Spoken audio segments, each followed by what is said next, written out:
நம்ம எல்லோஸ் ஃபேமிலிஸ் எல்லாருக்குமே ஒரு பெரிய வணக்கம். இது நம்ம தமிழ்நாடு வாழ்க்கை அப்டேட் எபிசோட் நம்பர் 4.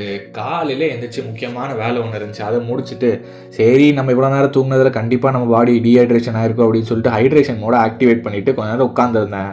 உட்காந்த உடனே தான் அம்மா கூப்பிட்டாங்க, தம்பி உனக்காக பாசத்தை கலந்து ஒரு ஜூஸை போட்டு வச்சுருக்கேன் அப்படின்னு.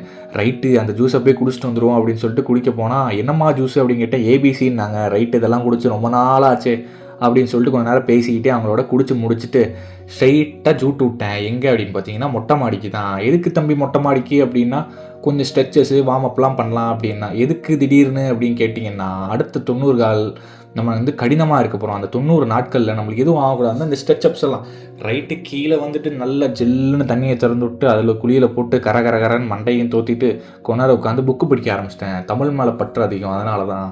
சரி அப்படியே சாப்பாடு வந்துருச்சு. அந்த சாப்பாடை முடிச்சுட்டு நம்மளுக்கு எடிட்டிங் ஒர்க் இருக்குல்ல, அந்த எடிட்டிங் ஒர்க்கை கடன்னு போய் பண்ண ஆரம்பிச்சிட்டேன். அந்த பேட்ச் ஒர்க்கெல்லாம் முடிக்கிறதுக்கே மத்தியானம் ஆயிடுச்சு. சரி ஓகே, இந்த நியூஸ்லாம் என்ன பண்ணுறாங்க அப்படின்னு சொல்லிட்டு கொஞ்ச நேரம் அவங்கள வாட்ச் அவுட் பண்ணிட்டு இருந்தேன்.